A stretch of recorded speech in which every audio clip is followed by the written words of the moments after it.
नमस्कार दोस्तों, art visual art में आप सभी का एक बार फिर से स्वागत है।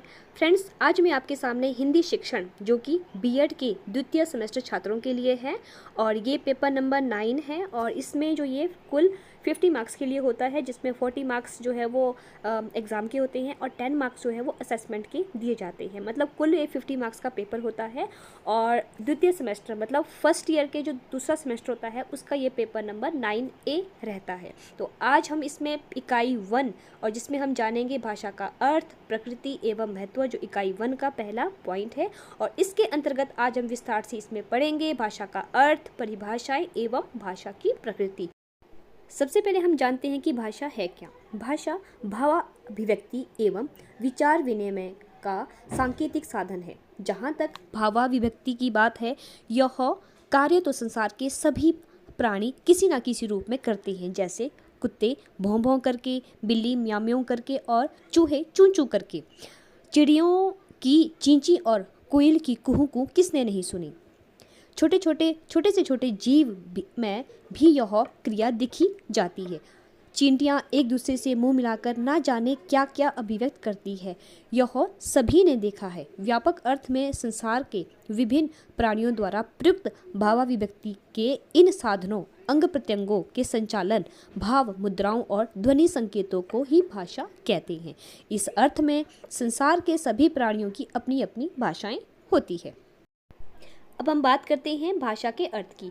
भाषा शब्द संस्कृत भाषा के भाष्य धातु से मिलकर बना है, जिसका अर्थ होता है बोलना। अर्थात भाषा वह साधन है जिसके द्वारा हम अपने मन के विचारों को दूसरों को बोलकर या लिखकर पहुंचाते हैं, उसे ही भाषा कहा जाता है। मानव समाज भावों और विचारों आदि के आदान प्रदान के लिए मनुष्यों ने 3 प्रकार के संकेतों का प्रयोग करता है, जिसमें से सबसे पहला है स्पर्श संकेत, दृष्टि या दृश्य संकेत और ध्वनि संकेत।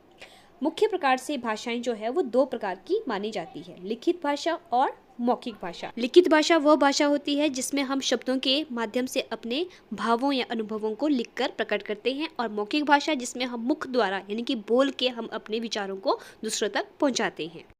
अब हम बात करते हैं इसकी परिभाषाओं के बारे में। भाषा की परिभाषाएं, तो सबसे पहले बात करते हैं पाश्चात्य विद्वानों का मत, जिसमें जॉन डीवी के अनुसार भाषा की मौजूदगी तभी होती है जब यह सुनी और बोली जाती है। मतलब भाषा तभी होती है जब कोई उसे सुनता है या कोई उसको बोलता है। मतलब श्रोतागण एक अपरिहार्य साथी है, मतलब जो उसको सुनने वाला है वही उसका साथी है जो भाषा को समझ सके। तो ये कहना है जॉन डीवी का। नेक्स्ट, प्लेटो के अनुसार विचार आत्मा की मूक बातचीत है, और पर वही जब ध्वनि आत्म होकर होंठों पर प्रकट होती है तो उसे भाषा की संज्ञा देते हैं। मतलब कि जो हमारे विचार होते हैं जो कि मन में दबे होते हैं, तो जब वो होंठों के माध्यम से बाहर निकलती है तो उसी को जो है इन्होंने प्लेटो ने भाषा की संज्ञा दी है। स्वीट के अनुसार कि भाषा ध्वनियों द्वारा मानव के भावों की अभिव्यक्ति है। कहने का अभिप्राय है कि ध्वनि के माध्यम से मतलब साउंड के द्वारा जो है मानव अपने मन के भावों को अभिव्यक्त करने का एक माध्यम जो है भाषा को माना है, और ये कहना है स्वीट के अनुसार।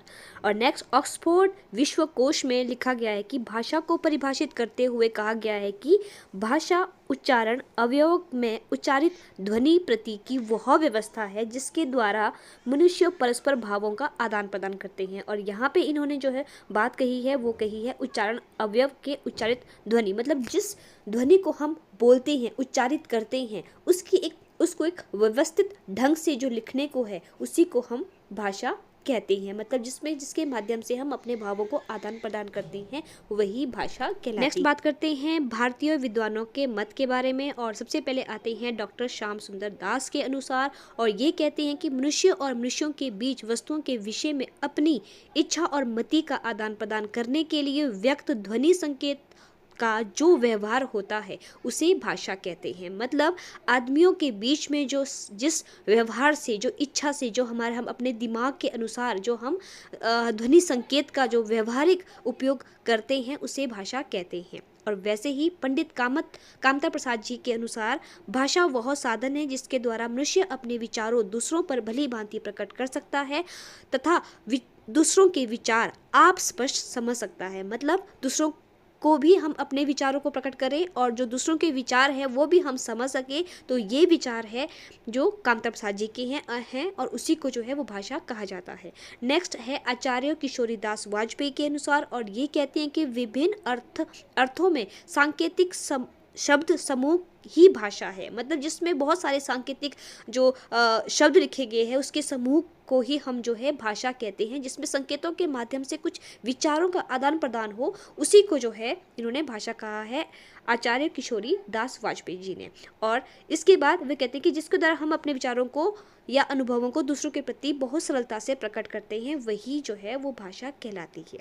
और लास्ट में कहते हैं डॉक्टर बाबू राम सक्सेना, और इनके अनुसार क्या है कि जिन चिन्हों द्वारा मनुष्य परस्पर विचार विनिमय करता है उसे भाषा कहते हैं। मतलब जिस ध्वनि चिन्हों, मतलब जो आप संकेत करते हैं, साउंड करते हैं, आवाज़ निकालते हैं, ध्वनि का मतलब है आवाज़ निकालते हैं, जो उसके चिन्ह है उसी से जो है उसी को हम जो है भाषा कहते हैं। इसमें हमारे विचार होते हैं और उसी को इन्होंने भाषा की संज्ञा दी है। नेक्स्ट बात करते हैं भाषा की प्रकृति की।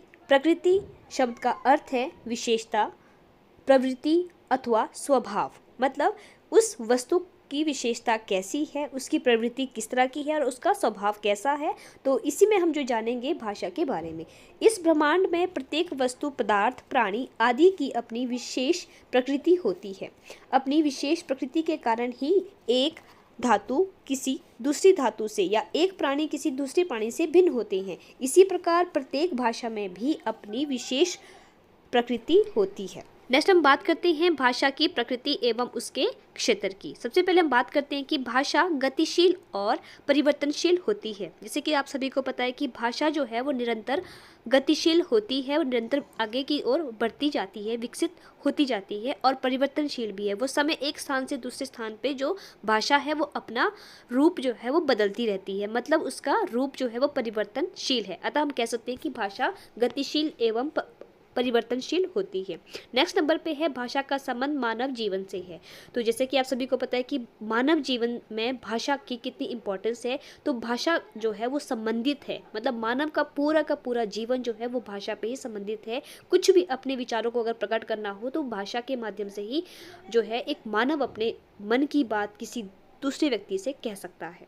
नेक्स्ट नंबर पे है भाषा अनुकरणीय है। मतलब भाषा जो है वो अनुकरण है। अनुकरण का मतलब होता है नकल करना। तो भाषा जो है वो नकल करके ही सीखी जाती है। जैसे कि हम छोटे बच्चों की बात ले लेते हैं, तो छोटे बच्चों को अगर कोई भाषा सिखानी है तो हम पहले क्या है कि उनको शब्दों का ज्ञान ना देते हुए पहले हम उनको बच्चा जो है, छोटा बच्चा जो है वो हमारा अनुकरण करके ही सीखता है। तो अतः हम ये कह सकते हैं कि भाषा की प्रवृत्ति कैसी है, वह अनुकरणीय है।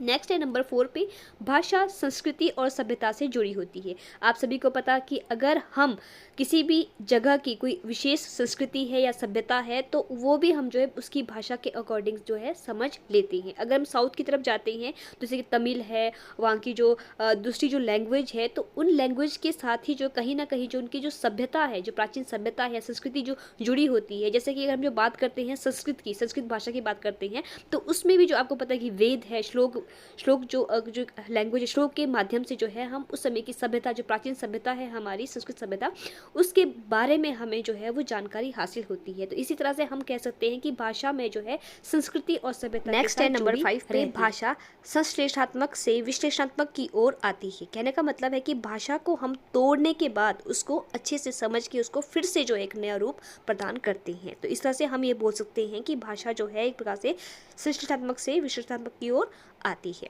नंबर 6 पे है कि भाषा परंपरागत होती है। तो ये तो आप सभी को पता है कि परंपरा से जो है वो भाषा का विकास दिन प्रतिदिन जो है वो होता रहता है और ये आगे निरंतर बढ़ती रहती है। तो इस तरह से ये परंपरा से जो है वो भाषा का विकास हो रहा है। तो भाषा परंपरागत रूप मानी जाती है। नेक्स्ट है 7 नंबर पे है कि भाषा अर्जित संपत्ति है, पैतृक संपत्ति नहीं। मतलब ये पैतृक संपत्ति नहीं है, कोई पिता द्वारा दी गई संपत्ति नहीं होती है। भाषा को जो है वो अर्जित किया जाता है, अपनाया जाता है, सीखा जाता है। इसीलिए भाषा की जो प्रवृत्ति होती है, प्रकृति जो होती है कि वह एक अर्जित की गई संपत्ति होती है, उससे पैतृक संपत्ति नहीं कहा जाता है। नेक्स्ट है कि भाषा में विभिन्नता और अनेक रूप होते हैं। तो ये बात भी बिल्कुल सही है कि भाषा जो है वह विभिन्नता और अनेकता लिए हुए होती है। मतलब उसमें बहुत सारे रूप होते हैं अलग अलग, क्योंकि अलग अलग जगह की भाषा अलग अलग तरह से बोली जाती है, समझी जाती है। तो इसीलिए हम ये कह सकते हैं कि भाषा में विभिन्नता में भी एकता मानी जाती है, या विभिन्न रूपों में या विभिन्नता लिए भाषा होती है। तो ये भी इसकी एक प्रकृति मानी जाती है। नेक्स्ट है कि भाषा अभिव्यक्ति का एक सांकेतिक साधन है। मतलब भाषा के द्वारा जो है हम अपने मन के विचारों को जो है एक संकेत के माध्यम से या एक जो है एक चिन्ह के द्वारा हम जो है दूसरों तक अपनी बात को पहुंचा सकते हैं। तो इसीलिए अभिव्यक्ति का साधन भी जो है वो भाषा को माना जाता है।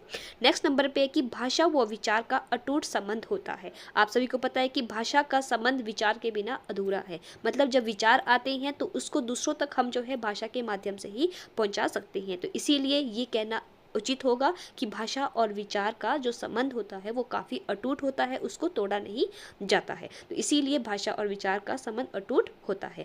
नेक्स्ट है 11 नंबर पे कि भाषा का संबंध परंपरा से होता है। जैसे कि हमने इससे पहले भी पढ़ा था कि भाषा का संबंध जो है वो परंपरा से है। भाषा का जो विकास है वो हमारी प्राचीन परंपराओं से जो है वो चला आ रहा है, और धीरे धीरे जो है हम इसी को आगे विकसित, इसका विकास करते हुए जा रहे हैं। तो परंपरा से जो है वो भाषा का संबंध माना जाता है। नेक्स्ट है 12 नंबर पे कि भाषा कठिनता से सरलता की ओर जाती है। तो ये बात भी सही है कि पहले जो है भाषा जो है सीखना बहुत ही कठिन होता है। कैसे हम शब्दों को उसके व्याकरणीय ढंग को अगर हम समझते हैं तो बहुत ही टफ होता है, और धीरे धीरे हम जो है जब हमें वो व्याकरण समझ आ जाता है तो हम उसको आसानी से जान लेते हैं। तो इसीलिए ये कहना उचित होगा कि भाषा जो है वो कठिनता से सरलता की ओर जाती है। नेक्स्ट है कि भाषा एक व्यवस्था है। आप सभी को पता है कि भाषा जो है एक प्रकार की व्यवस्था है। एक सही तरीके से जो है हम इसमें इस व्यवस्था में रहकर जो है अपने विचारों का आदान प्रदान करते हैं, अपनी भावनाएं, अपनी फीलिंग, अपनी जो भी हमने बात किसी से कहनी होती है तो उसको एक व्यवस्थित रूप से किसी के सामने रख देते हैं, और उसका माध्यम होता है भाषा।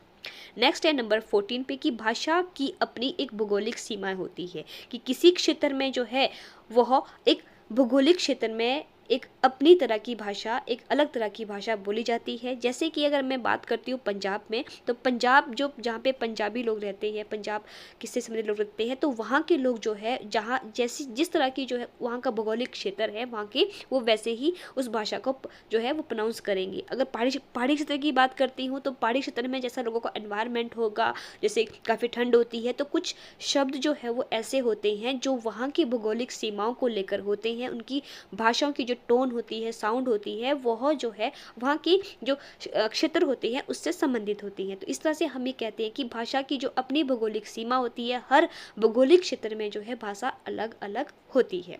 तो इस तरह से नंबर लास्ट पे आता है कि भाषा एक सामाजिक वस्तु है। मतलब समाज के द्वारा अर्जित की गई वस्तु होती है। समाज में ही हम इस चीज़ को या हम इस भाषा का उपयोग करके जो है सामाजिक लोगों से अपने विचारों का आदान प्रदान करते हैं। अतः हम ये कह सकते हैं कि भाषा एक सामाजिक वस्तु है।